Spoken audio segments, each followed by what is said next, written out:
వస్తా ఉన్నారు. యువత పెద్ద ఎత్తున కదలి వస్తా ఉన్నారు. స్వచ్ఛందంగా కూడా రాష్ట్ర వ్యాప్తంగా కూడా మా అంచనాలకు మించిన జనం వస్తారనేది ఈ రోజు మాకు వస్తున్నటువంటి సమాచారం. మా పార్టీ తరఫున తరలించే జనం కాకుండా స్వచ్ఛందంగా వచ్చే జనమే చాలా ఎక్కువగా కనబడతా ఉన్నారు. ఎక్కడికక్కడ గ్రామాల నుంచి ప్రజలు ఎవరికి వాళ్ళుగా ఈ సభకు పోవాలి, కేసీఆర్ గారు ఏం మాట్లాడతారో వినాలనేటువంటి ఒక ఉత్సాహం రాష్ట్ర ప్రజల్లో ఉంది. నిజానికి ప్రజలకే కాదు, కాంగ్రెస్ వాళ్ళకి ఎక్కువ ఉన్నట్టుంది. కాంగ్రెస్ నాయకులే ఎక్కువ మాట్లాడుకుంటున్నట. ఏం మాట్లాడతాడు రాబాయ్ కేసీఆర్, ఏం చెప్తాడు రాబాయ్ ఈ సభలో అని చెప్పి ఇలా కాంగ్రెస్ నాయకుల్లో కూడా టెన్షన్ స్టార్ట్ అయిపోయింది. ఏం టెన్షన్ స్టార్ట్, మీరు ఏం తంటాలు పడ్డా ఖచ్చితంగా మళ్ళీ వచ్చేది ఈ రాష్ట్రంలో బీఆర్ఎస్ ప్రభుత్వం. 600 అయినా ఈ రాష్ట్రంలో మళ్ళీ బీఆర్ఎస్ ప్రభుత్వం అధికారంలోకి వస్తుంది, ప్రజల ఆకాంక్షలు నిజం చేస్తుంది. ఎందుకంటే ఇవాళ ప్రజలకు కూడా ఒక విషయం అర్థమైంది, ఇలా కాంగ్రెస్ ది మాటల ప్రభుత్వం తప్ప అది చేతల్లో అమలు చేయలేకపోయింది. కొత్త పథకాలు దేవుడెరకు కానీ ఉన్న పథకాల్ని కూడా ఇవాళ చేతులు ఎత్తినటువంటి పరిస్థితి ఉన్నది. ఆర్థికంగా ఈరోజు రోజు రోజుకు కూడా ఇవాళ ప్రజలు చితికిపోతా ఉన్నారు, ప్రజలు ఇబ్బంది పడతా ఉన్నారు, ప్రజలు కష్టాల్లో పడతా ఉన్నటువంటి పరిస్థితి కనబడ్డది. అందువల్ల ప్రజలు కూడా మళ్ళీ కేసీఆర్ రావాలనేటువంటి ఆలోచనకు ప్రజలు వచ్చారు. అందుకే రాష్ట్ర వ్యాప్తంగా కూడా తెలంగాణ వాదులను, ఉద్యమకారులను, ప్రజలను, యువతను, రైతులందరికీ కూడా పిలుపునిస్తా ఉన్నాం. రేపటి సభకు మీరందరూ కూడా స్వచ్ఛందంగా పెద్ద ఎత్తున తరలి రావాలని కోరుతా ఉన్నాం. ముఖ్యంగా కార్యకర్తలతో కూడా మనవి, కావాలని ప్రభుత్వం పోలీసులు ట్రాఫిక్ జామ్ చేసే కుట్రలు చేస్తుంది.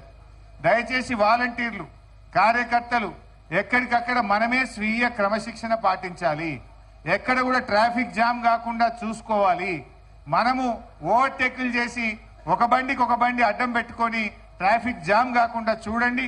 ముఖ్యంగా పార్టీ వాలంటీర్స్, పార్టీ నాయకత్వం అవసరమైతే దిగి మనమే ఎక్కడికక్కడ ట్రాఫిక్ పోలీసులుగా, వాలంటీర్లుగా డ్యూటీ చేసైనా సరే ఎక్కడ ట్రాఫిక్ కంజెషన్ రాకుండా చూసుకోవాలి.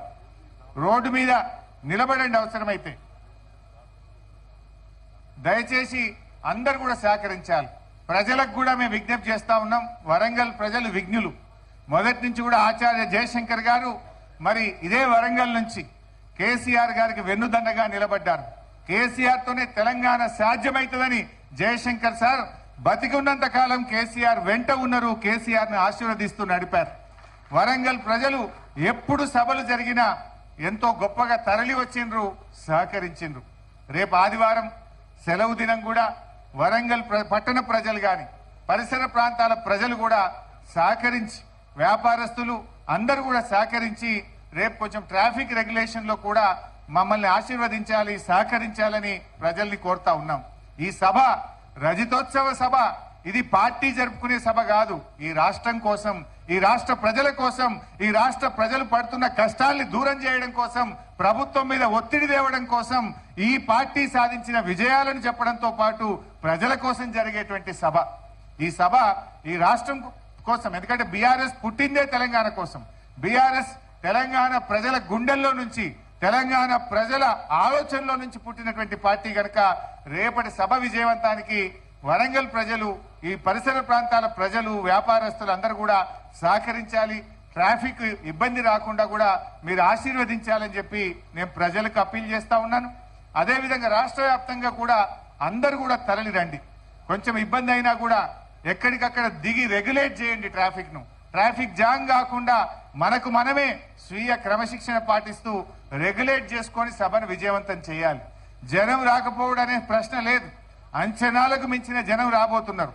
కానీ ప్రభుత్వము, పోలీసులు కుట్ర చేసే అవకాశం ఉంటది కనుక ట్రాఫిక్ జామ్ జరగకుండా కార్యకర్తలు చాలా జాగ్రత్త పాటించి ఓపికతోని రెగ్యులేట్ చేసుకొని అందరూ సభాస్థలికి చేరుకోవాలి.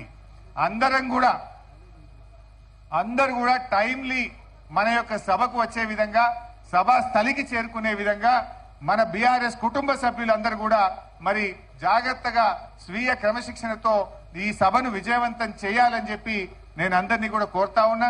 కొన్ని సందర్భాల్లో గతంలో బీఆర్ఎస్ మీటింగ్లు పెడితే ఆడ జాగలేదు మీటింగ్ మొత్తం ఫుల్ అయిపోయిందని చెప్పి పోలీసు వాళ్ళు చెప్తుంటారు. ఇక మీరు ఇటే తిరిగిపోండి, వాపసు పోండి, బండ్లు ఎల్లగొట్టిన కూడా కొన్ని నేను ఉద్యమ కాలంలో చూసిన. కావాలని పోలీసు వాళ్ళు తప్పుడు సమాచారం చెప్తారు. ఆడ మొత్తం ట్రాఫిక్ జామ్ అయిపోయింది, ఫుల్ అయిపోయింది, ఆడ జాగలేదు, ఇక మీరు ఓన్రీ ఇంటికి అంటారు. అట్నుంచి అటే బండ్లు మలిపే కుట్రలు చేస్తూ ఉంటారు, తప్పుడు సమాచారం చెప్తా ఉంటారు. ఇటు వేటిని కూడా నమ్మొద్దు.